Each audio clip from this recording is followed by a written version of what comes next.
Avant, j'étais naïf. Je pensais qu'une belle femme en Afrique pouvait réussir sans avoir à coucher avec des hommes. Et malheureusement, je me suis trompé. Regardez vous-même le témoignage d'une jeune fille qui raconte comment elle réussit en couchant avec des hommes. C'est juste choquant et on se retrouve juste après l'extrait. Les filles, je suis assise là comme si ma vie était finie. Qui m'a envoyé? Qui m'a envoyé dans l'entrepreneuriat? C'était certainement Philippe Simon. À l'entendre parler, j'ai cru que c'était facile. Et Dieu, tout a commencé par une pensée, ensuite une parole, puis la location de ma première boutique. Ça devient bien avancé, ouais. Avec une seule idée en tête, faire le pressing le plus abordable, le plus beau et le plus accessible à tout le monde. Pour des personnes qui veulent un service de qualité avec peu de moyens.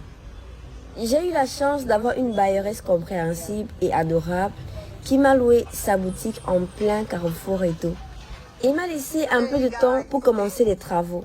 J'ai décidé d'acheter mon matériel moi-même. Comme ça, je saurais exactement les prix et ils me reviendront moins cher. Sans savoir que j'allais souffrir. L'enfant s'est fait mouiller. La tornade a failli m'emporter comme je suis petite de corps là. Chance que j'ai rencontré de belles personnes qui m'ont aidé.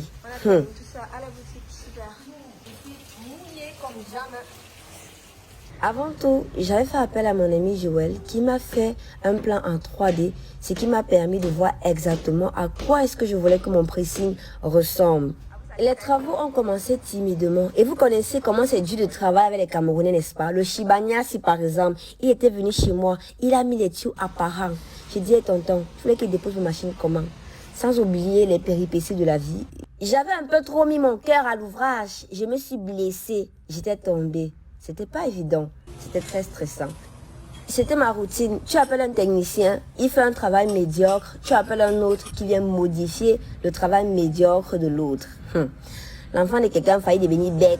Gloire à Dieu, il y avait quand même quelques personnes un peu professionnelles, comme le monsieur qui a fait mon staff.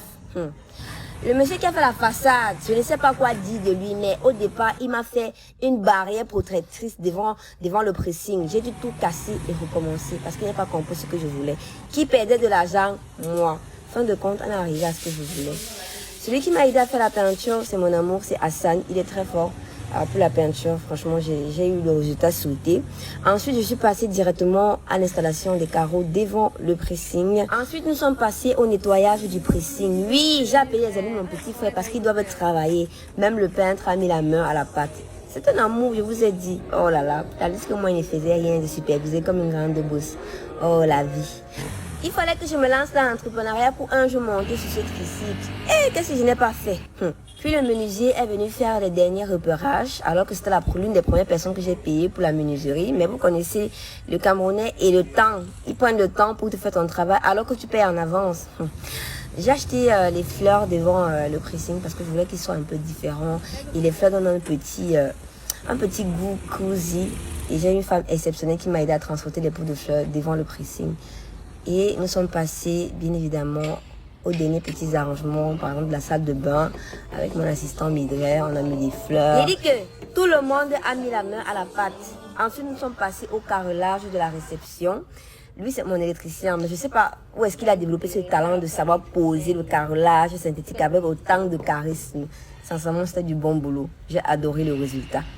Monsieur Bicole, lui, laisse-moi venir au chantier pour dormir. Bravo, mon ami. Encore un péripétie de tournage. Pratiquement tous les meubles que le menuisier m'avait fait étaient beaucoup trop grands pour mon pressing. Donc, imaginez mon stress. Je ne suis plus sûre que dans ma vie, je vais stresser comme pendant les travaux de ce pressing. En tout cas, il a dû tout refaire et je suis passée directement à l'achat de quelques produits. Après tant de mois de calvaire, tant de mois de stress, le pressing était prêt. Bienvenue à la blanchisserie.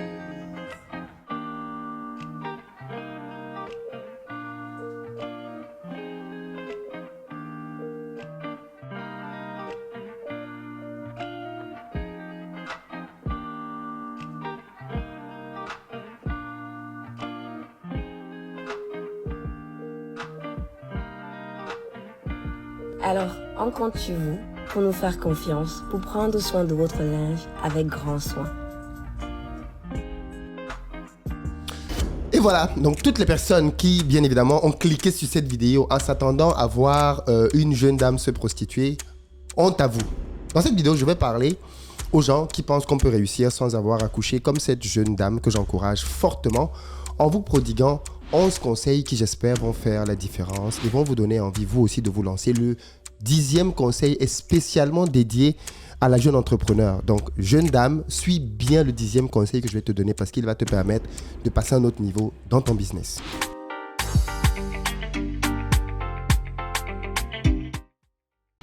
Salut à toi et bienvenue sur ma chaîne, moi c'est Philippe Simo. Et si je te parle de business, de mindset, parce que c'est avec ça qu'on va développer notre continent. Donc si tu es nouveau ici, abonne-toi pour ne manquer aucune de nos prochaines pépites vidéo comme celle-ci. Si vous êtes en Côte d'Ivoire, si vous arrivez prochainement à Abidjan et que vous avez besoin d'un véhicule pour vous déplacer, ce qui est super important en Côte d'Ivoire, contactez nos numéros qui s'affichent et on se fera un plaisir de vous mettre à disposition pick-up SUV berline en fonction de votre budget. Si vous cherchez plutôt un appartement de très bon standing, proche de toutes les commodités, dans la barre de description, vous avez le lien pour réserver votre place en fonction des dispos. Si vous venez en Côte d'Ivoire pour la CAN, les amis, il est quasiment trop tard maintenant pour faire vos réservations, tellement les prix flambent. Réservez maintenant. Pour ceux d'entre vous qui souhaiteraient plutôt bosser, qui cherchent un espace convivial, un espace de coworking, sachez que nous avons un espace que nous avons créé et qui est disponible désormais, Ubuntu Coworking, qui est en plein cœur des deux plateaux au Vallon et qui vous permettra de pouvoir avoir un très bon réseau Internet, un cadre convivial, du réseautage et plein d'autres avantages. Ne manquez pas de nous contacter très rapidement. Alors aujourd'hui, je veux revenir sur l'histoire de cette jeune dame, la fabuleuse histoire, en tout cas qui a très bien commencé de cette jeune dame qui a bien voulu me nommer dans sa vidéo comme étant la source d'inspiration qui l'a poussée à se lancer dans l'aventure entrepreneuriale. Merci beaucoup, jeune dame, c'est très touchant et je pense que je ne cesserai de le dire. Notre plus grande fierté ici, c'est de voir toutes les personnes qu'on aide à se propulser dans l'entrepreneuriat. Et ces personnes sont très nombreuses. Donc, si c'est le cas pour vous, n'hésitez pas à faire des vidéos comme cette dame, à nous taguer pour qu'on voit vos réalisations. Et bien évidemment, en fonction de ce que vous aurez dit dedans, on se permettra de vous donner des conseils comme ça va être le cas maintenant. Donc, sans plus tarder, on va aller droit au but avec les conseils. Conseil numéro 1. Ne comptez pas sur votre beauté pour réussir. Ce conseil, il est tellement important dans le cadre dans lequel on vit maintenant dans nos pays. Parce que beaucoup de jeunes filles, malheureusement, pensent qu'être belle est un métier. Beaucoup de jeunes filles pensent que leur beauté est l'atout qui va leur permettre de réussir. Leur beauté est l'atout qui va leur permettre d'obtenir des faveurs. Et donc, qu'est-ce qu'elles font? Elles ne travaillent plus, littéralement. Elles passent leur temps à essayer de trouver des hommes qui vont les entretenir. C'est malheureusement dommage, mais c'est devenu un sport national. Beaucoup de filles aujourd'hui cherchent un sugar daddy, cherchent un homme, cherchent un papa, bien souvent parce que les jeunes de leur âge n'ont pas les moyens de leur permettre de vivre le style de vie qu'elles veulent vivre. Donc, elles sont prêtes à coucher pour essayer d'obtenir les apparats de la réussite. Et ça, bien évidemment, je suis très heureux que cette jeune dame ait prouvé qu'on n'a pas besoin, quand on est belle, de se livrer à ce genre de pratique pour réussir. Et ce message-là, je tenais à le marteler en premier point. Vous n'avez pas besoin de coucher pour réussir. Vous avez besoin de travailler, d'être entreprenante et de vous inspirer de ce genre de modèle. Deuxième conseil, entreprendre n'est pas facile. Je ne sais pas pourquoi elle a pensé que moi, je donne le sentiment qu'entreprendre est facile. Quand vous suivez mes vidéos, vous voyez bien que des gens ont même dit que je suis l'entrepreneur le plus volé de l'année 2023, de l'année 2022. J'étais déjà le plus volé de 2022. Apparemment, j'ai conservé mon titre en 2023 et je pense que je vais être encore plus volé en 2024. La réalité, c'est que entreprendre n'est pas facile. Quand vous entreprenez, vous allez être confronté à des prestataires et des collaborateurs véreux, malhonnêtes, qui vont vous voler, qui vont vous arnaquer, qui vont essayer, bien évidemment, à chaque fois que possible, de vous entourlouper. Et bien évidemment, beaucoup d'incompétents. Parce que beaucoup de gens se plaignent du fait qu'ils n'ont pas de travail, mais ils ne savent rien faire. Et quand vous leur donnez la chance de pouvoir travailler, ils volent. En plus d'être incompétents, ils volent. Donc, fondamentalement, entreprendre n'est pas facile. Mais comme je le dis toujours, ça vaut la peine. C'est-à-dire qu'à la fin de la journée, quand on regarde ce que l'on gagne, ça vaut la peine de prendre ce risque. Ça vaut la peine d'aller se faire arnaquer, ça vaut la peine d'avoir des collaborateurs véreux, ça vaut la peine d'avoir des prestataires véreux. Mais à la fin de la journée, quand tu vois ta récompense, ça vaut la peine. C'est un peu comme quand une femme tombe enceinte. Les 9 mois de grossesse, c'est difficile. Mais quand le bébé arrive, elle est soulagée. L'arrivée du bébé valait les 9 mois de souffrance. Considérez-le ainsi. Entreprendre, ce n'est pas facile, mais la récompense vaut la peine. Troisième conseil, je pense qu'il faut être résilient. Et on l'a tous vu au travers de son histoire. Ça ne va pas se passer comme vous avez prévu. Ça, il faut déjà être clair avec ça. Beaucoup de personnes, quand ils se lancent dans l'entrepreneuriat, sont très surpris de voir à quel point les choses peuvent être différentes de ce qu'ils avaient imaginé. Mais c'est normal, en fait. L'entrepreneuriat, c'est le monde dans lequel vous construisez. Vous construisez sur la base parfois de rien du tout. Cette dame a trouvé un local qui avant n'était pas du tout un pressing. Elle l'a complètement transformé, elle et son équipe. Et donc, fondamentalement, elle va rencontrer des difficultés qu'elle n'avait pas prévues, de toute nature possible. Et pourquoi elle va parvenir à réussir à la fin? C'est si elle n'abandonne pas. La réalité, c'est que beaucoup de gens qui ont regardé cette vidéo et qui sont contents de lui dire bravo, bravo, bravo, la majorité des personnes, à sa place, auraient abandonné. C'est la réalité des faits. La plupart du temps, les gens pensent que réussir est facile. Et donc, quand ils sont confrontés à des difficultés sur le chemin de la réussite, ils abandonnent, ils arrêtent. Et là, clairement, c'est typiquement ce qui s'est passé. Elle a démontré au travers de sa résilience que c'était possible d'aller jusqu'au bout et d'obtenir des résultats satisfaisants. 4e conseil, c'est possible de réussir en étant sur place en Afrique. Et c'est important pour moi de marteler ce discours quand on sait aujourd'hui à quel point notre continent se vide de ses forces vives. Beaucoup de jeunes sont prêts à quitter leur pays, à aller en aventure en Europe, en espérant venir trouver un paradis qui n'existe pas en Occident. Et ce que je veux bien rappeler ici, c'est que le budget qu'elle a utilisé pour faire sa boutique, là, quand on connaît un peu les chiffres, on peut imaginer un peu combien d'argent elle a mis là-dedans. Il y a des gens qui ont ces sommes-là au pays et qui prennent cet argent pour aller en aventure. Des gens quittent le pays pour aller en aventure en mettant en jeu des millions de francs CFA. Ils vendent tout pour essayer de venir en aventure, aller traverser l'océan pour arriver en Espagne alors qu'ils ne savent même pas nager. Vous ne savez pas nager, mais vous voulez arriver en France par la nage. Quel est le miracle que vous voulez opérer? Vous ne prenez même pas 6 mois de formation en natation. Parce que si tu veux dire que tu vas arriver à la nage, tu dois pouvoir faire au moins 6 mois de natation et t'assurer que tu peux nager pendant au moins 2 jours sans mourir. Et là, au moins, on peut dire que tu viens préparer. Mais tu ne te prépares pas à la natation. Tu prends tout ton argent, tu vends tout et tu te mets en route. C'est la mort qui t'attend. Cette dame démontre bien que, même quand on est sur place, j'imagine qu'elle n'est peut-être jamais sortie du Cameroun, on peut réussir. Et si elle est sortie, je m'excuse du raccourci, mais dans tous les cas, ce qu'elle démontre ici, là, c'est son aptitude à pouvoir faire des choses en étant sur place. Et ça, c'est important pour les jeunes filles et les jeunes gars. Vous n'avez pas besoin d'arriver en Europe pour réussir. Vous pouvez réussir à bâtir des empires en étant sur place. Et la plupart de nos fortunes dans nos pays ne sont pas sorties pour bâtir leur fortune. Elles ont bâti leur fortune en étant sur place. Ne perdez pas ça de vue. C'est une leçon importante pour tout le monde. 5e point, il faut suivre ses projets. Je remarque que de nos jours, beaucoup de gens ont l'envie de laisser d'autres les enrichir. C'est devenu très fréquent. Quand des arnaques marchent aujourd'hui sur Internet, pourquoi les arnaques marchent? Des liens Plimal et tous les autres, les gens. C'est parce que les gens veulent donner leur argent à quelqu'un pour que la personne travaille pour eux. C'est devenu très répandu. Telle personne se lève, donnez-moi l'argent, je vais le multiplier pendant que vous dormez. Telle autre personne, donnez-moi l'argent, et ainsi de suite. Et du coup, cette tendance-là fait que les gens ne veulent plus travailler. Ils veulent juste donner l'argent et attendre que le miracle se produise. Elle nous démontre bien que son succès a résidé en ceci qu'elle suivait elle-même ses activités. Donc si vous voulez réussir les amis, suivez vous-même vos activités ou trouvez quelqu'un qui va les suivre pour vous, que vous rémunérez. Mais il faut qu'il y ait du suivi et c'est de là que viendra le succès. Ne faites bien évidemment jamais confiance à un technicien. Jamais au grand, jamais vous lui faites confiance, vous êtes mort en guerre, complètement. 6e conseil, les artisans ne sont pas sérieux en général. Je n'ai pas dit tous les artisans ne sont jamais sérieux. J'ai dit la plupart des artisans ne sont pas sérieux en général. Donc si vous connaissez un artisan sérieux, sachez que c'est une exception. Ok? C'est une exception. Ce n'est pas la règle. La majorité des artisans en Afrique ne sont pas sérieux. Et ça, c'est un vrai problème que l'on a sur le continent. Mais c'est aussi une vraie opportunité de business, comme vous allez le comprendre dans quelques minutes. Beaucoup d'artisans, malheureusement, ne sont pas compétents. Elle dit elle-même que quelqu'un est venu dans le pressing et il a voulu lui mettre des tuyaux apparents de plomberie. Wonderful. Elle dit, il casse le mur et il fait passer le tuyau et il ressort le tuyau complètement du mur. Où il a vu qu'un tuyau de plomberie devait être à l'extérieur. C'est un sorcier, ce gars. C'est un charlatan. Mais il faut l'entendre parler au quartier. Comment il doit certainement se vanter d'être un grand plombier, quelqu'un qui a déjà fait la plomberie, même peut-être au palais présidentiel. Mais il n'est pas capable de comprendre que quand il veut faire la plomberie dans un mur de pressing, il doit mettre les tuyaux à l'intérieur. Je rappelle que cette dame, elle-même n'est pas plombière. Elle se sert juste du bon sens. Avec son bon sens, elle comprend que les tuyaux là ne peuvent pas être à l'extérieur. Mais notre ami grand plombier de son état, lui, qui a fait des études dans son quartier, bien évidemment, vient faire de la plomberie et te sort les tuyaux à l'extérieur. Ça, c'est le genre de magie que vous avez quotidiennement dans les chantiers.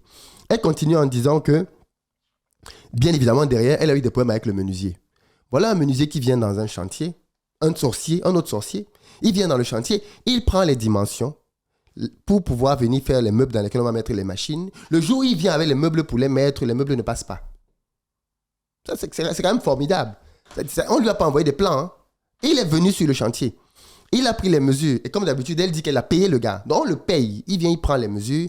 Il rentre en laboratoire dans son atelier. Je ne sais pas si c'est la sorcellerie qu'il y a dans sa tête. Il revient avec des dimensions qui ne coïncident pas du tout. Du coup, qu'est-ce qu'il faut faire? Il faut attendre qu'il aille et qu'il recommence. Voilà donc la haute sorcellerie en plein jour. Et ça, ce genre de choses, les entrepreneurs les vivent au quotidien. Je rappelle bien évidemment ici que elle l'a dit. Elle n'a cessé d'appeler des techniciens qui venaient pour corriger les bêtises des précédents.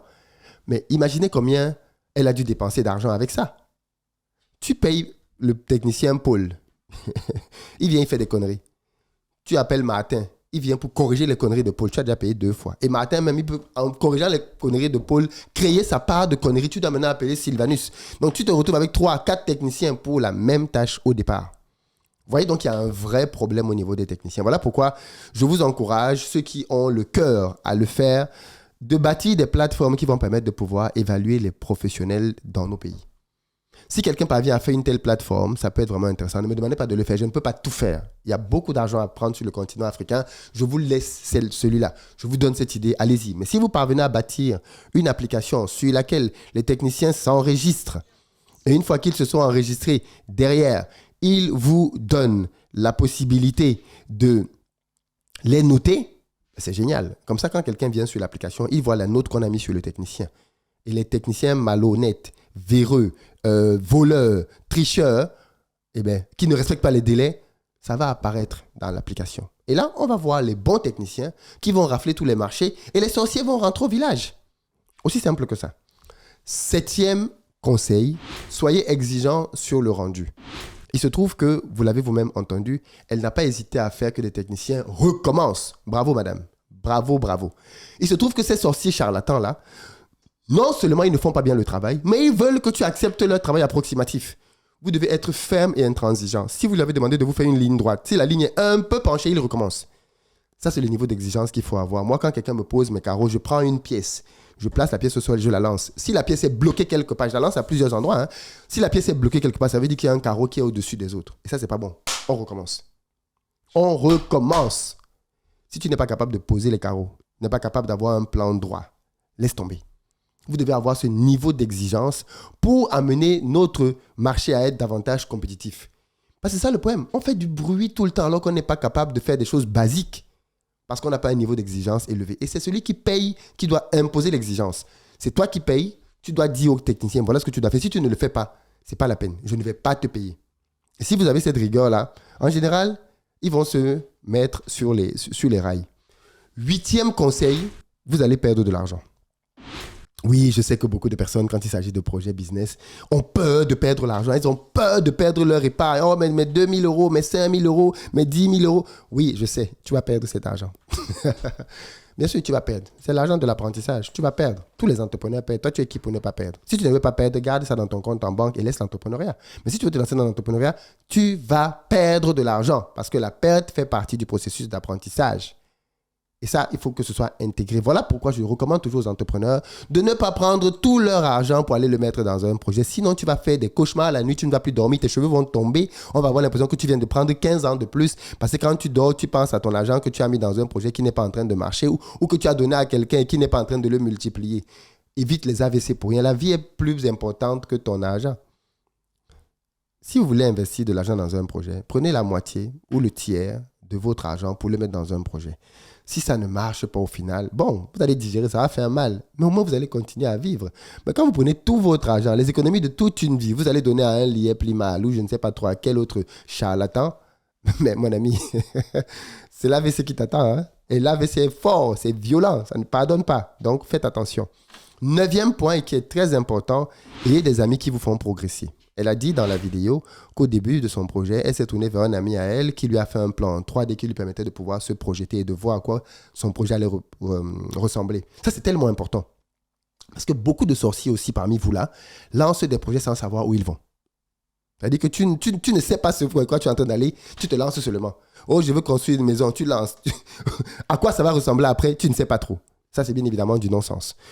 Vous devez avoir autour de vous des gens qui peuvent vous aider à pouvoir progresser. Et si parmi vos amis, la personne ne vous aide à rien, vraiment changez-les. Dites-leur, après, tu n'es plus mon ami. Tu me sers à quoi dans ma vie? À part m'amener dans les boîtes, à m'amener dans les alcools, m'amener dans les sexes, m'amener dans les... Si c'est juste ce genre de choses, tu ne me sers à rien pour progresser parce que beaucoup boivent, beaucoup coucher, ça ne te permet pas de progresser dans la vie. Tu ne progresses pas avec ça. Personne ne va te récompenser parce que tu es le gars qui boit le plus de bière en boîte de nuit. Personne ne va te récompenser parce que tu es la fille qui couche avec tous les gars au quartier. Personne ne va te récompenser parce que tu as un ami qui t'aide à faire ce genre de choses. Par contre, un ami qui peut te faire un plan 3D, qui peut t'aider à faire quelque chose qui va t'aider à progresser, ça c'est bien. Donc, ayez autour de vous des gens qui vous font progresser. Ce point est peut-être l'un des plus importants parce que la réussite est intimement liée à ton entourage.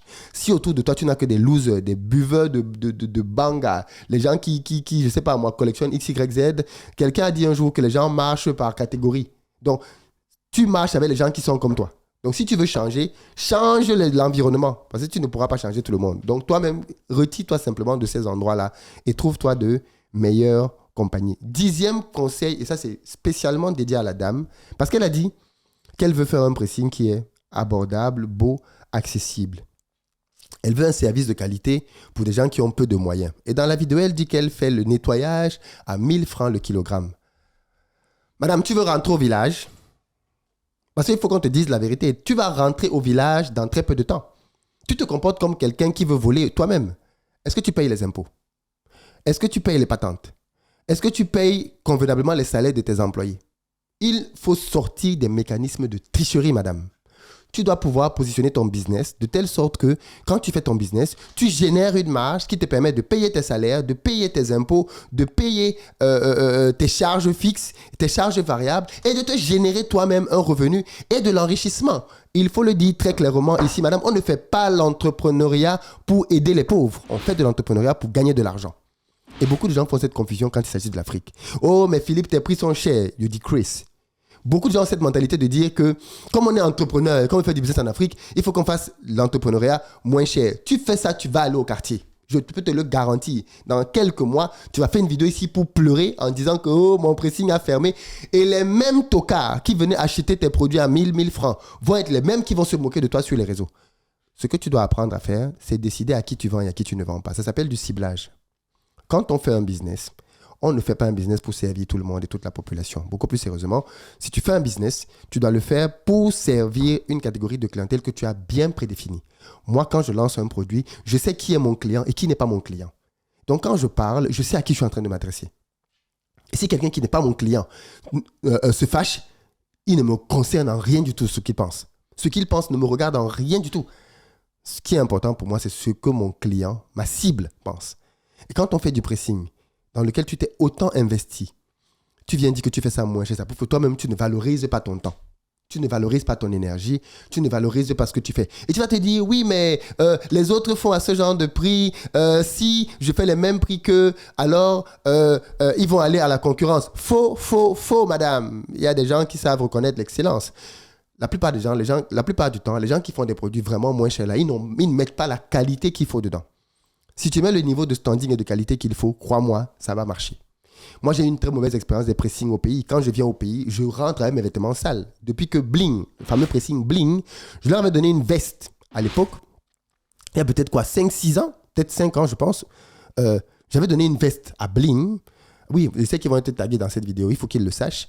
Je leur avais donné une veste qui m'avait coûté à l'époque pas mal d'argent, une veste en lin. Une veste bleu ciel, magnifique cette veste. Genre, le veste, tu portes ça, tu as l'impression que tu es quelqu'un. Je suis arrivé au pays, j'avais je ne sais plus quel événement, j'ai porté ma veste et j'ai eu la malchance dans ma vie d'aller donner ça à ce pressing. On m'a dit non, c'est le nouveau pressing maintenant ici, ils sont meilleurs que Elegance Pressing, ils sont très bons. J'ai pris ma veste, j'ai donné à Bling. À l'époque, je n'avais pas encore les réseaux comme maintenant. J'allais les exposer, mais je n'avais pas les réseaux comme maintenant. Mais on parlait sortir les dossiers qui sont passés comme ça. Je donne ma veste là-bas, ma veste est revenue un genre. Tu ne sais pas s'ils ont lavé ça avec l'amidon ou bien ils ont fait comment. Ma veste est revenue. Je n'ai plus jamais porté cette veste. La veste avait perdu son charisme, elle avait perdu tout son style. je suis allé voir, bien évidemment, l'agence de Bling. Bonamous a dit à l'époque, pour me plaindre. Et on m'a répondu, façon, oui. Tu sais comment on répond à la personne lambda? Toi, tu es qui, tu vas faire quoi? Donc, ok, d'accord. Je suis parti avec mon macabo, j'ai avalé. Ça, c'est les coups que j'avais avant. Maintenant, tu me fais ça, il t'expose. Mais à l'époque, j'ai avalé comme tout le monde, je suis parti. Mais je me suis promis que, gars, je ne peux plus laver un truc au pays.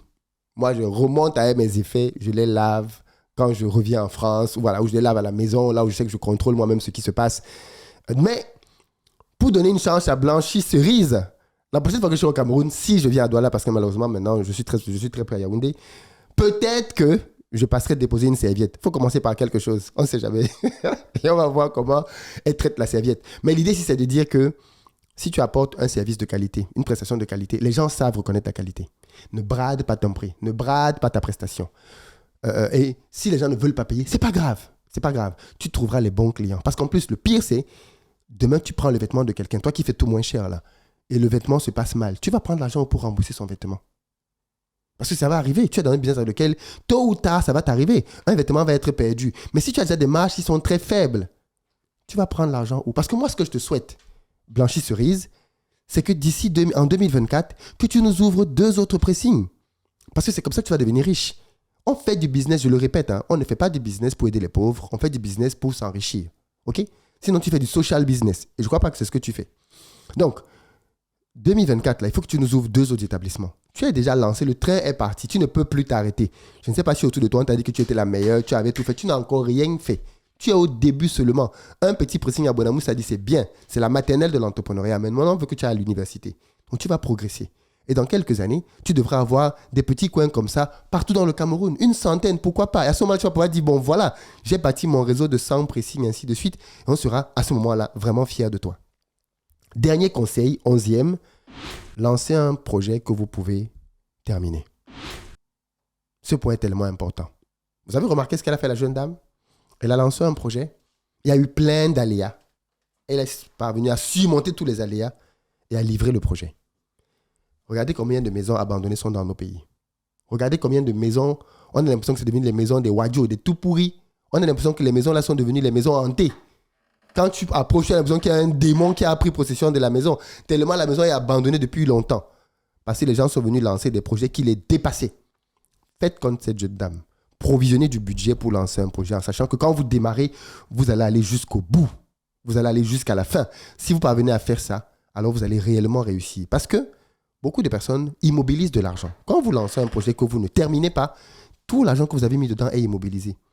Et le problème, c'est que quand un projet est immobilisé comme ça, la nature ayant horreur du vide, plus le temps va passer, plus vous allez perdre de la valeur dans le projet. Les maisons qui sont construites, enfin les maisons, est-ce qu'on appelle même ça des maisons? Les grosses œuvres qui sont construites et qui ne sont jamais terminées là, le gros œuvre là ne vaut pas grand-chose. Il y a tellement plus dessus que quand tu vas vouloir venir reprendre, un ingénieur sérieux va d'abord évaluer la structure de ton bâtiment pour voir si toutes ces pluies, toutes ces intempéries n'ont pas fragilisé ton bâtiment. Et rien n'est garanti à ce niveau-là.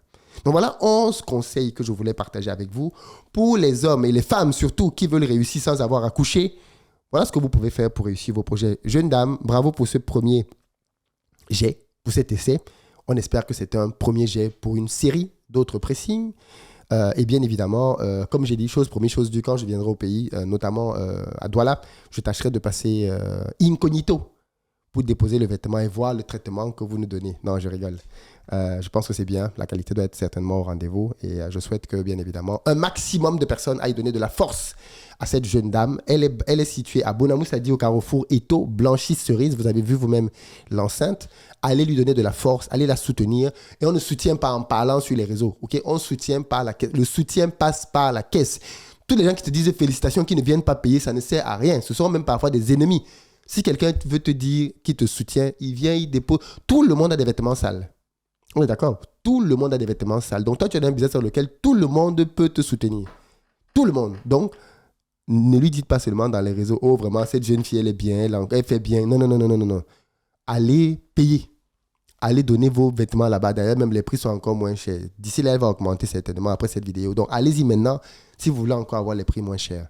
Pour le reste, ceux d'entre vous qui sont inspirés comme elle et qui lancent des projets, montrez-nous ce que vous avez réalisé. Et de temps en temps, comme aujourd'hui, on prendra la peine de montrer ce que vous avez fait et de vous donner quelques conseils.